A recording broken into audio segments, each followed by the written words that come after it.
सबको यथा योग्य नमन। आत्म परिचय भाग 339 लेकर के आपके सम्मुख उपस्थित हुआ हूं। गरुड़ पुराण अध्याय 13 के अंदर आप मृत्यु के बाद कितने दिनों तक अशुद्धता रहती है उसके विषय में आप सुन रहे हैं। सर्वप्रथम माता भगवती को प्रणाम करने के लिए शंख ध्वनि का श्रवण करें।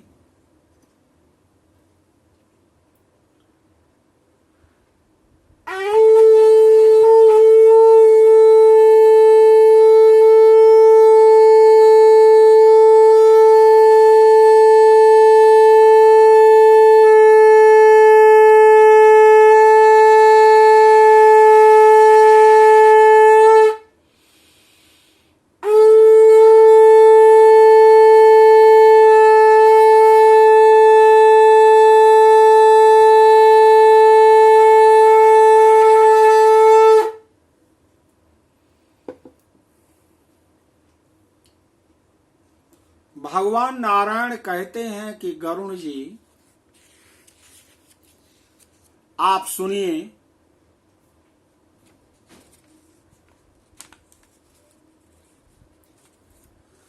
ततो वाग्दान पर्यंतम यावद एकाहमेव हि अतः परम प्रवृद्धानाम तिररात्रमिति निश्चयः। वाक्य प्रधाने कृते त्वात्र ज्ञेयम् चा उभयतस्त्रयाहम् पितुर्वरस्य चा ततो दत्तानाम भ्रतुरेव हि। षण्मासाभ्यन्तरे यावद् गर्भस्रावो भवेद्यदि तदा मास समस्तासां दिवसैः शुद्धिरिष्यते। इसके बाद वाग्दान पर्यंत जब बालक बोलने लगता है,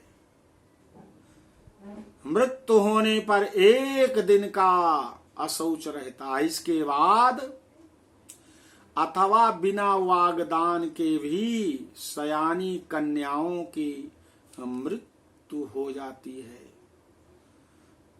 मृत्यु हो जाती है जिनका विवाह के लिए वाग्दान कभी नहीं हुआ है, वो सयानी हो गई हैं।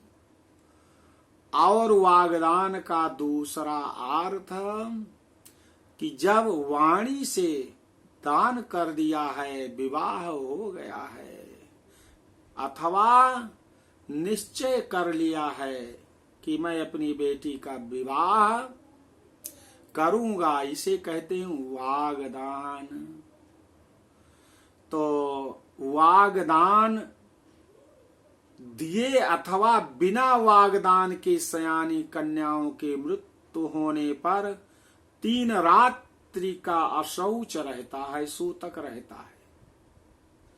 वाग्दान के अनंतर कन्या की मृत्यु होने पर पितृकुल और बरकुल दोनों को 3 दिन का अशौच होता है।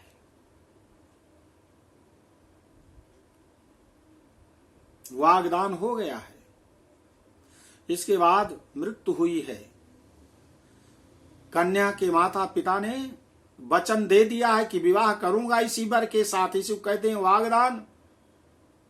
विवाह नहीं हुआ है फिर भी मृत्यु हो गई, 3 दिन का दोनों कुलों में अशौच रहेगा। अब कन्यादान हो जाने पर केवल पति के ही कुल में अशौच रहता है, सूतक रहता है।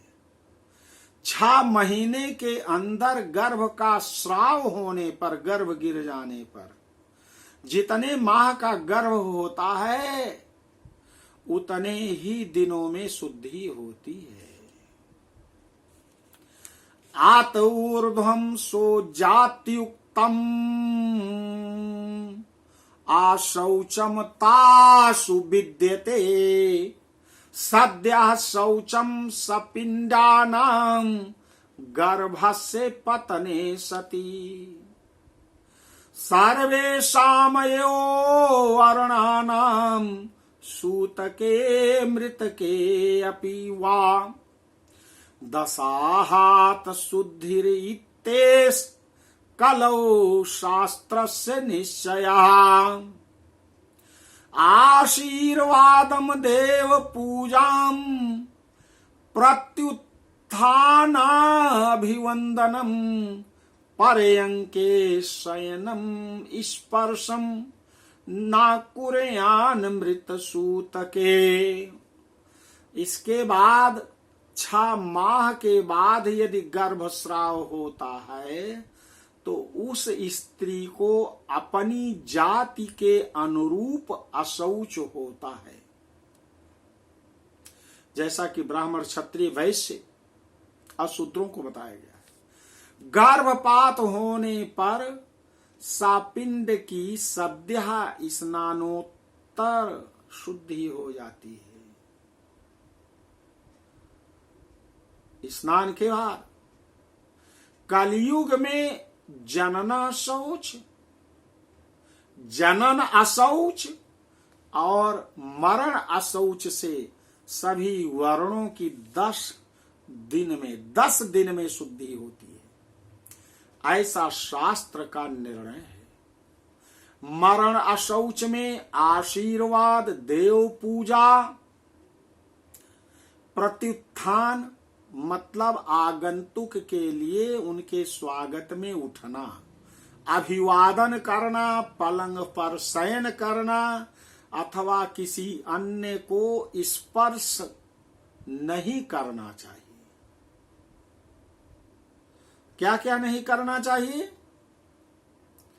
मरण काल का जो सूतक है, जिनके यहां मृत्यु हो गई है, तो जो क्रिया बैठा हुआ है, जिसने दाह संस्कार किया हुआ है, उसके लिए, जो पिंडदान देगा उसके लिए, आशीर्वाद किसी को नहीं देना चाहिए, न लेना चाहिए। देव पूजा नहीं करनी चाहिए देवताओं की। कोई आया तो उठ के लिए स्वागत करके नहीं बैठना चाहिए, अभिवादन, किसी को प्रणाम नहीं करना चाहिए, पलंग पर सोना नहीं चाहिए और किसी को छूना नहीं चाहिए। संध्या दानम जपम होपम, संध्या दानम जपम होमम स्वाध्यायम पितृतर्पणम ब्रह्म भोज्यम व्रतम नयु कर्तव्यम मृत सूतके। नित्य नैमित्तिकम काम्यम सूतके यः समाचरेत् तस्य पूर्व कृतम नित्यादिकम कर्म विनश्यति। व्रतिनो मंत्रपूतस्य सा आग्निकस्य द्विजस्य चा ब्रह्मनिष्ठस्य यतिनो नाहि राज्ञाम चा सूतकम्। देवियों सज्जनों, आपने इस श्लोक संख्या 23 तक सुना और मरण काल में क्या क्या निषिद्ध कर्म है इसको आप सुन रहे हैं। मरण काल में निषिद्ध कर्म को सुन रहे हैं। आगे के परिच्छेद में आप सुनेंगे। बोलो आदि शक्ति माता भगवती की जय।